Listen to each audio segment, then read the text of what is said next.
effectivement, je suis Petra Miardet, je suis chercheur en économie au sein d'une petite unité de recherche qui est juste au-dessus, en fait. Et en fait, une unité de recherche qui est dédiée au transport de marchandises. Je vais juste vous parler un petit peu de la façon dont nous, on aborde la sous-traitance et les métiers dans le transport de marchandises. Donc, en plus de cette unité de recherche, on a un petit groupe de travail qui travaille précisément sur le travail.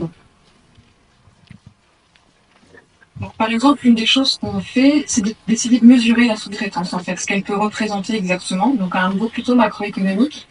Pendant longtemps, il y a eu des enquêtes au sein de l'INSEE qui s'appellent les enquêtes entreprises de transport, enquêtes annuelles entreprises de transport, qui nous permettaient, comme vous le voyez, en fait, d'avoir des taux. Dans le transport de proximité, le taux de sous-traitance, c'était de 11% du chiffre d'affaires des entreprises de ce secteur. Au contraire, dans la messagerie, on voit qu'il était de 52% du chiffre d'affaires des entreprises de ce secteur. Donc on voit qu'il y avait déjà des grosses différences entre les différents sous-secteurs du transport. Malheureusement, ces enquêtes, elles ont disparu en 2007, et donc on n'a pas beaucoup de repères, en fait, en termes de taux de sous-traitance. Ce sont juste les mêmes enquêtes qui montrent à quel point, en fait, pour les petites entreprises, il y a très peu de sous-traitance, alors que bien sûr, dans les plus grandes entreprises, il y en a beaucoup. C'est assez naturel. Donc, en fait, on a quand même quelques chiffres qui existent. Donc, en fait, à partir de 2007, ces enquêtes, elles cessent d'exister, sauf pour la messagerie, où il continue à y avoir, en fait, un compte réalisé par un taux de sous-traitance, calculé non plus par le ministère des Transports, mais par l'INSEE. Donc, on voit qu'il est relativement stable. Il se met à peu près autour de 53% à peu près du taux de sous-traitance. Donc, je rappelle qu'en fait, on prend les entreprises de ce secteur de la messagerie et on regarde le pourcentage en chiffre d'affaires qui est réalisé en sous-traitance. Malheureusement, ce taux, il n'est plus calculé, ou du coup, il n'est plus validé. Du coup, ce qu'on fait, nous, dans notre petite unité, c'est qu'en fait, on va faire nous-mêmes des enquêtes auprès des différentes agences de messagerie.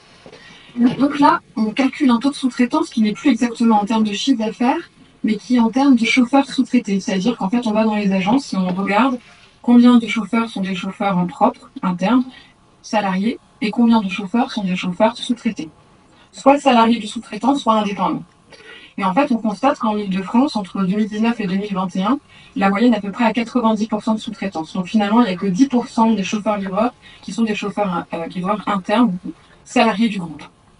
Donc c'est quand même un taux qui est plus important que ce que nous laissait penser les 50% en termes de chiffre d'affaires. Après, les mesures en termes de sous-traitance, on peut aussi essayer d'établir des classements en termes de dépendance économique. Moi, c'est la façon dont j'aborde ces relations de sous-traitance notamment. On peut regarder, par exemple, en demandant aux entreprises combien de donneurs d'ordre elles ont, est-ce qu'elles parviennent à travailler directement avec des chargeurs sans passer par un intermédiaire, quel pourcentage de leur chiffre d'affaires est réalisé avec le donneur d'ordre principal et est-ce qu'elles travaillent avec un seul donneur d'ordre.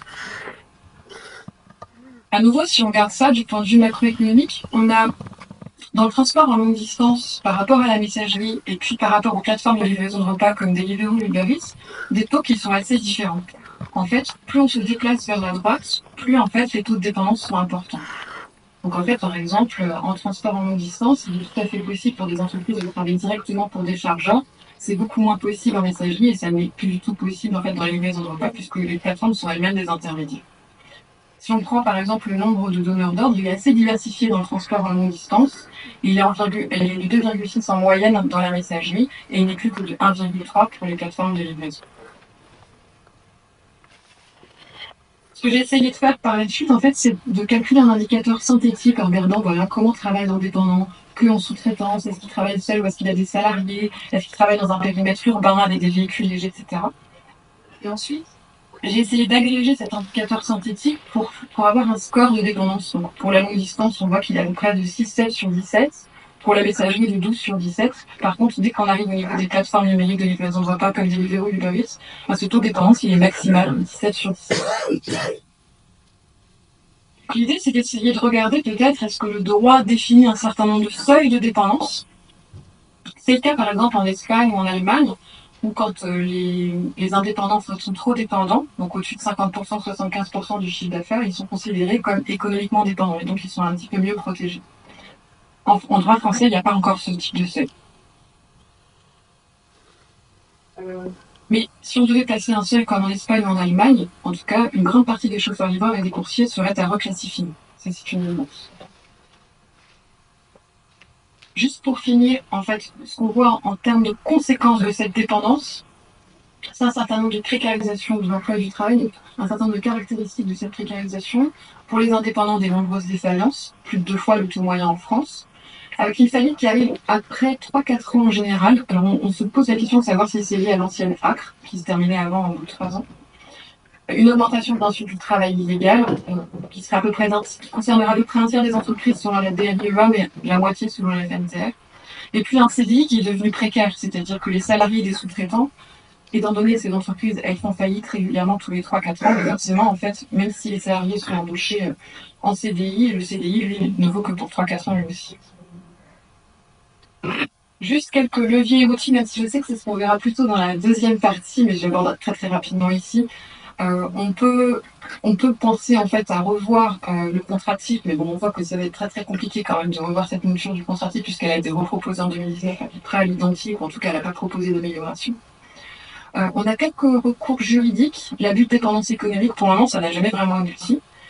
Ce dispositif, il a été remplacé par le déséquilibre significatif. Alors là, le sous-traitant, il doit quand même montrer qu'il y a un déséquilibre. Ça peut éventuellement être applicable, notamment s'appuyant sur des recherches que j'ai montrées. Un nouveau dispositif qui semble avoir bien fonctionné, en tout cas dans un arrêt récent, je crois que c'était 2021, ou 2021. Celui co-emploi, c'est-à-dire qu'en fait, le donneur d'ordre est considéré comme un co-employeur. Donc ça, c'est un dispositif qui peut être intéressant. Et puis, on peut penser en fait à une volonté de l'État qui serait par exemple de remodifier l'ACRE. On peut considérer l'ACRE, c'est vraiment un dispositif un peu particulier sur lequel on reviendra un peu plus tard.